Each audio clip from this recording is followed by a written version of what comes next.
On a snowy day, in the bitter cold, treasures from an ancient kingdom arrived on the loading docks of Governor State University. Yeah, so this goes in there. Does that go in there? Well, There, something like that. you want to put it in? I guess we There, can. yeah, that's it. The Art of the Kuba exhibition had traveled through time and Chicago's winter traffic to bring the art and culture of Africa's Kuba people to the southern suburbs.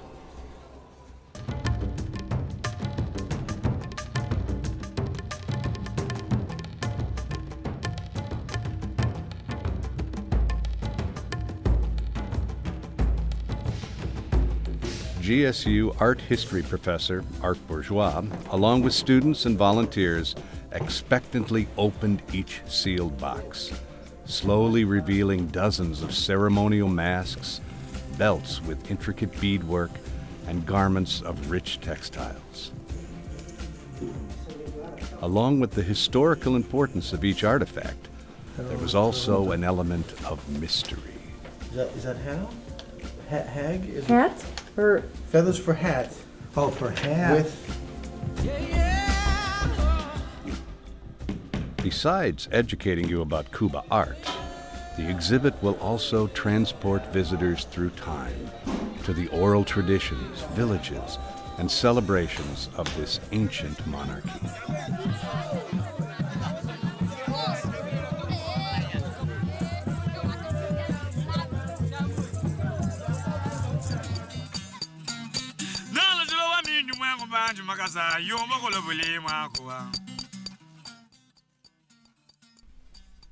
Today, the Kuba Kingdom is part of the Democratic Republic of the Congo. It's the sole surviving traditional court of the many that once flourished in equatorial Africa. Dozens of sculptures, carved weapons, ornate beaded necklaces, and ceremonial baskets fill the gallery. But it was the adorned masks lining the gallery walls that were the highlight of the show. Decorated with animal skins, facial tattoos, and shells traded to the Kuba through the centuries. The masks were witness to the kingdom's general festivities, initiation rites, and burial ceremonies. They are also a testimony to the Kuba's prosperity. As the great king sits, watching over his wealth, visitors and art history lovers can view the tribe's past, imagining the drum beats, dances, and daily lives of the villagers long gone.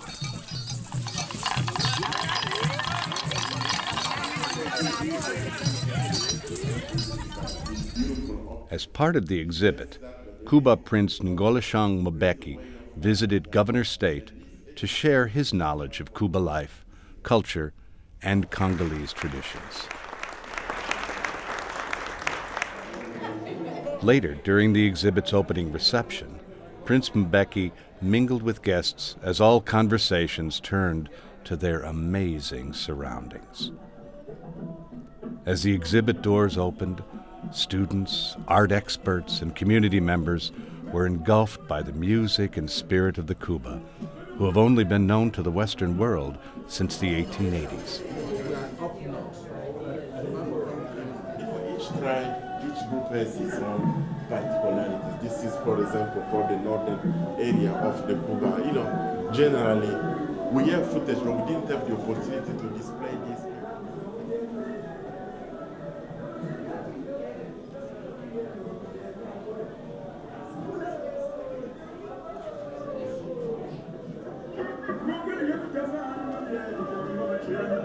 Before departing, Kuba Prince Ngoloshang Mbecky sat down to talk about his people's history, culture, art, and his personal memories of home. I am Arthur Bourgeois, Professor of Art History here at Governor State University.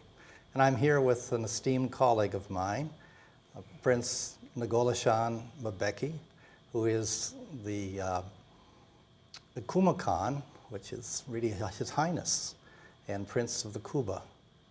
Now the Kuba are an ethnic group in Central Africa, Equatorial Africa, and today is what is really called the Democratic Republic of the Congo.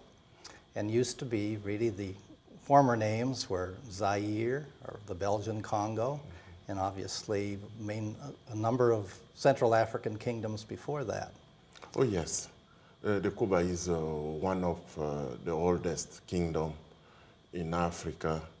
So the Kuba people are composed of 19 ethnic groups, and the Bouchons are the leading group among the 19th group. And the Bouchons have been leading the Kuba people for a long time. Let's just stop on the Kuba people as the main group leading the area. The exhibit we have here today represent almost all aspects of Kuba people, the daily life, the everyday way of dressing. That's right, textiles, Textile. We've got drinking cups. Exactly. Also decoration, basic Yes. body decoration. Yes, masks. Right, and of course the more esoteric things like masks. Yes, let me mention that Kuba people, Kuba society is a very class-oriented society. We have different ranks. Now some of these Kuba groups, though, have their distinct customs, right? In fact, few in the north are speaking different languages. Yes. Then the Bouchons, which is of Yes. course the royal dynasty and the main or the core center. Yes. But the Kuba people, don't they go back to the early 1600s or before that? The Kuba people, they've been coming. There's some research today talking about them coming from the north. And the But Mongo-speaking the Mongo, peoples- exactly, people, the right. Mongo. You know, when you look deeply, you will find some kind of similarities between the Kuba people and the Mongo people.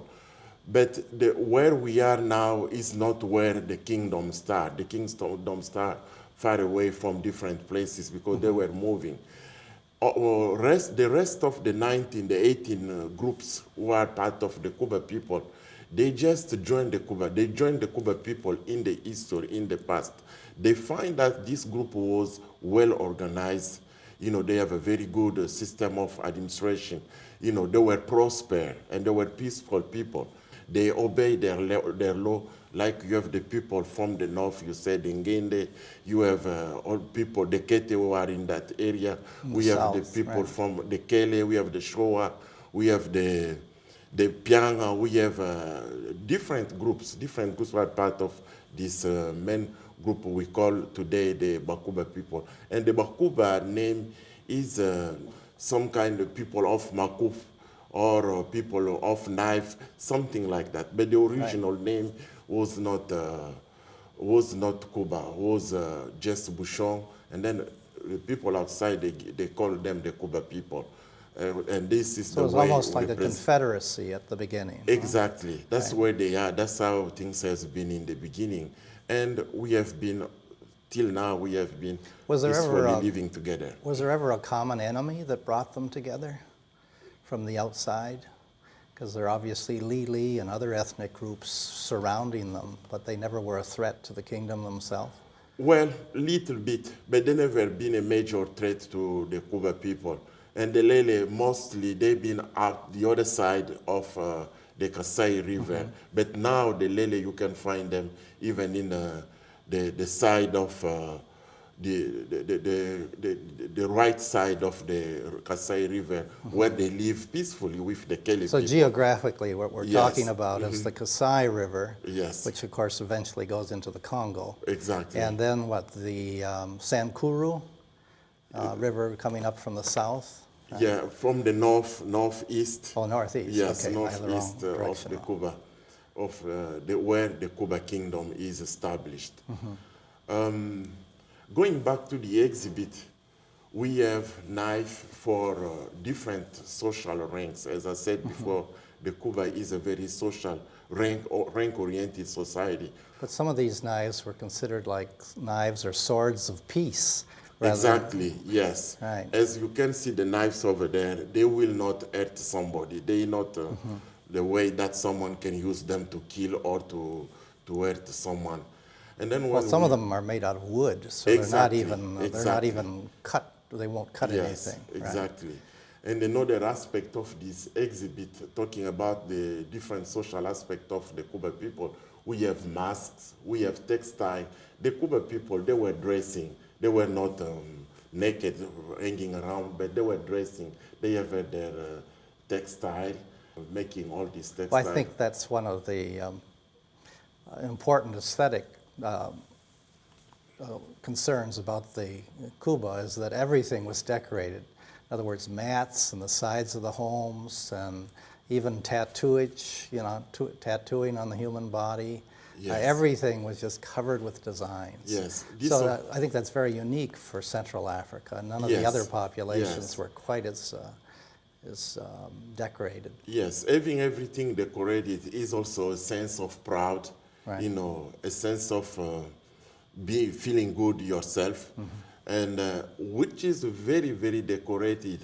If you can understand this group very well, everything very much decorated will be mostly for the higher social class. Right. And also, what is very, very well decorated will be for a very ceremonial day. You're not going to wear something well decorated every day. No, It's right. just like we have a simple hat, that's the everyday hat.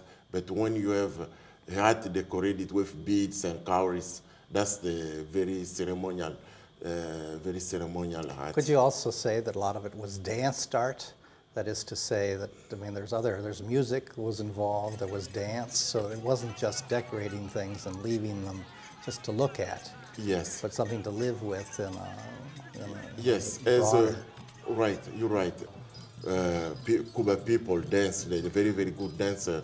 And in that circumstance, you see all this beautiful art, also beautiful textile, beautiful mask coming out for dance. But let me mention to you something. Masks are not only for dance. Masks are for funeral, they are for initiation. And it can be also that people are feeling good, they will take their mask out and then they can dance. It's the same as textile.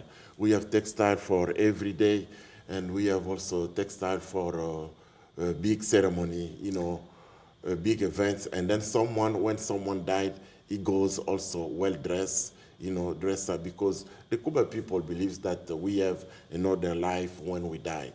Well, I think the notion of just giving gifts of textiles, so it was almost like a form of currency, wasn't it?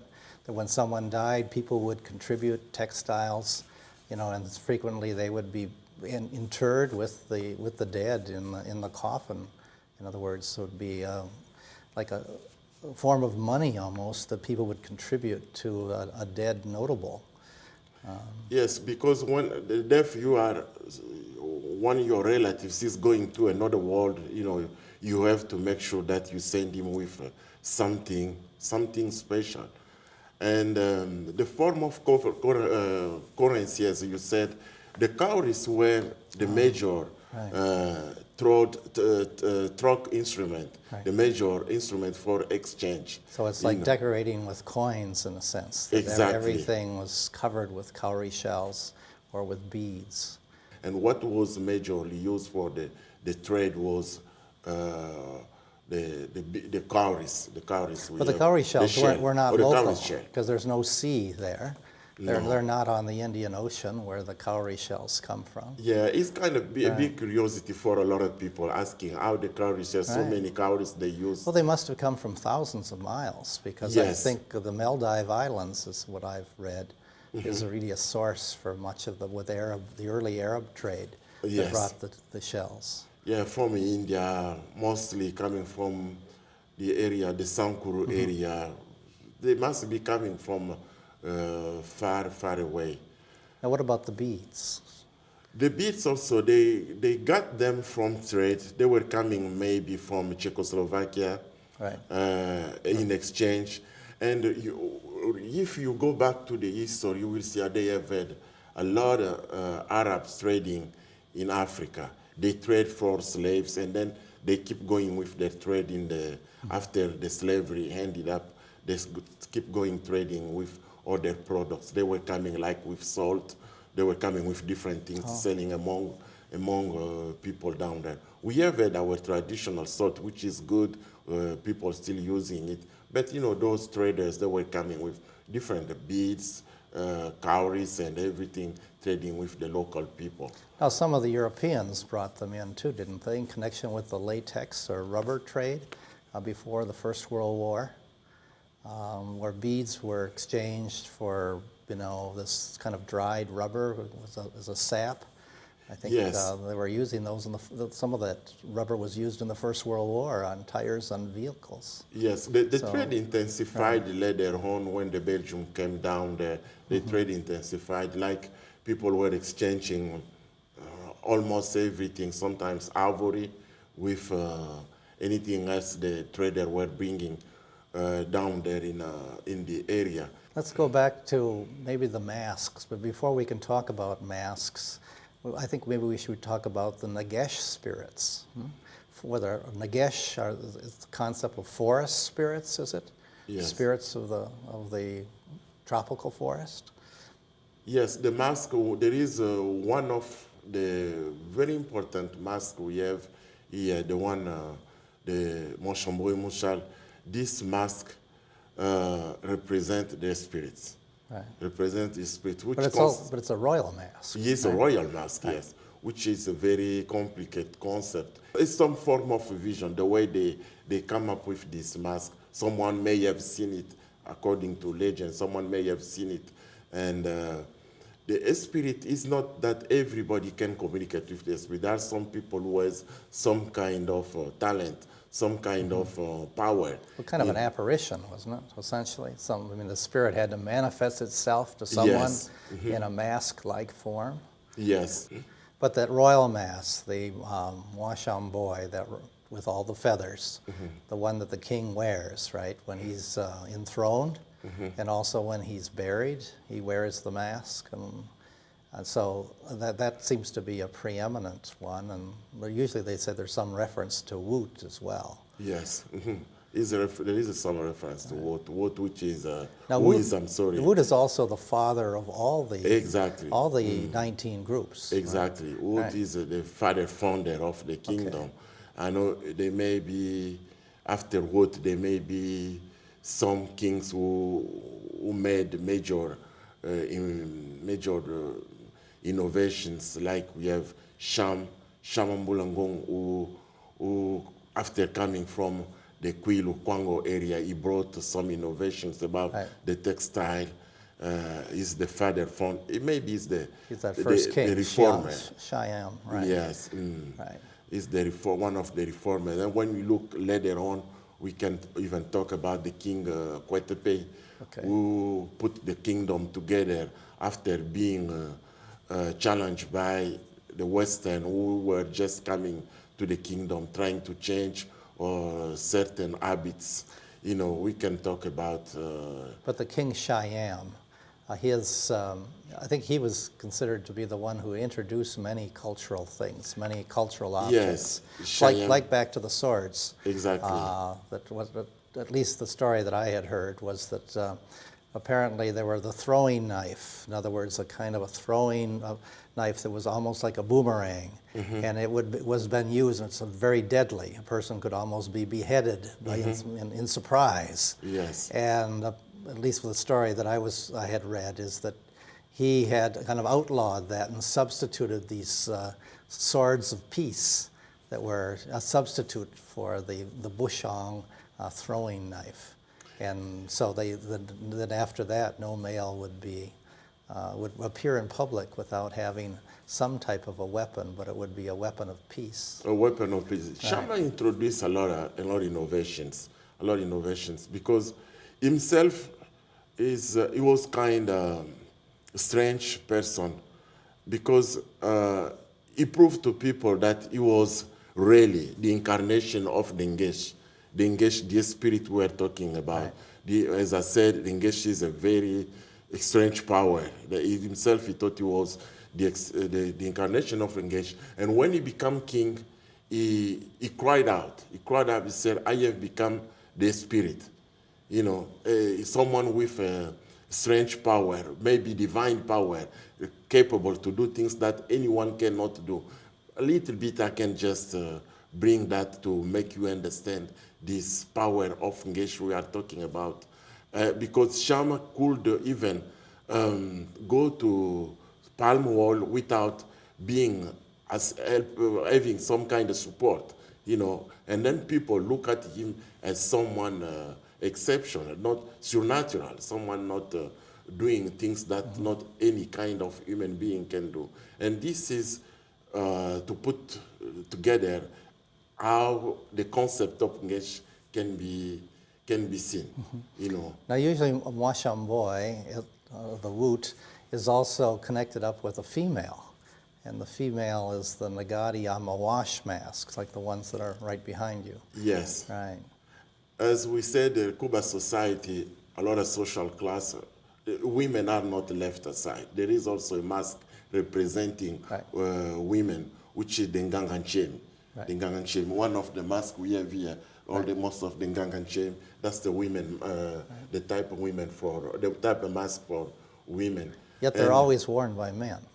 Well, let me tell you, in which they may be worn by men in some circumstances, because when they are performing, when they are dancing, if there is not a lady who can dance appropriate, who is capable to dance like this mask required to dance, a man will show up and then dance, dress like a woman, and then dance that mask. But mainly, this is a women mask. As you will see this evening, when we go to look at the footage we did, there are some men who are dancing. Really, they are men dancing, but actually, this mask should be dance for women. It's accepted. It's not a transformation of the culture. It's accepted. If there is no women capable to dance as the mask should be danced, they will give to a man who is capable to dance like that. Okay. So everybody is included in the Kuba society. But then we have another masked character that comes to make it a trilogy. So you've got the Mwashamboy, the king personified, and Woot. Then you've got, Ngadi Amawash, who is, his sister and wife? Yes. He's sort of married to his sister. And then there is another male comes into it, so you have a trilogy. The Mubum mask. Yes. We have a whole line of Mubum masks on the wall. Yeah, the bomb mask, if I just come with some idea, the bomb mask is less decorated than the Mwashamboy mask. Is a very popular mask. The bomb mask, you find bomb in different villages. Is also a mask of initiation. Is also with funerals. So of funerals you could say also. Initiation and funerals is the most common circumstance where they appear. Funeral initiations and popular celebrations. And when we have to mention something, we don't dance, we don't use mask every day. We don't use mask every day. It may be for the initiation, as you said, but also the celebration, feeling good, people will take the mask out, they can dance with the mask, And before that, there must be some kind of consensus between the chief of the village and the entire village, and asking the spirit if they allowed them to dance. This power, the chief of the village knows how he can process to come up and then decide, yes, the spirit are okay, we can dance with the mask. Now, one of the things we've mentioned here, of course, is initiation. Now, what exactly is that initiation all about? Well, it's a very, very important part of everybody life, mostly male life, because we have to learn and then we have to learn certain things that are going to help us as a human being.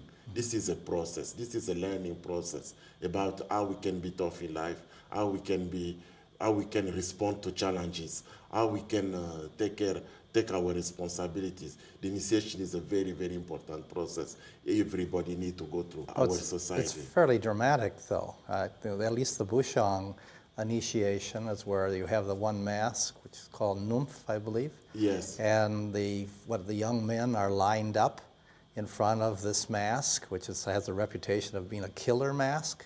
And then they must dive between the legs of the seated figure, and they go down a tunnel in the ground, and it goes on for some 60 yards underground with other people coming in on them. Yeah, the initiation is a tough. It's just not about going underground, but it's a very tough process because you are left out in the forest. You can be in the forest for certain days, and then they're gonna test your degree of survival, which is very important, something that we can encourage a lot of people to go to, mostly young people. It's some kind of boot camp, which is very, very important. Not all the young people are bad, they need to go to boot camp, but it's a very learning, Well, I think they identify more with the male, process, with the adults, with their elders. Yes. Right. Yes. So initiation is a very, very, very important. So in one sense, you might say this whole show is an initiation for all the viewers into at least Kuba culture.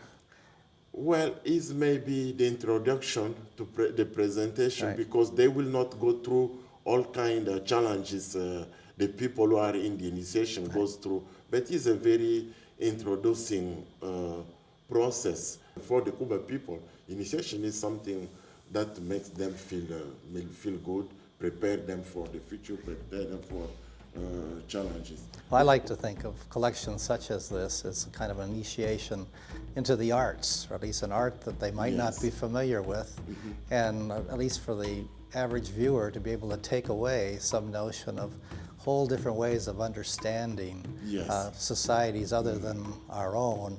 Well, I really wish to thank you for this. This is quite, your being here with us has really made it into a magnificent event. So, Your Highness, you have my supreme thanks. My pleasure.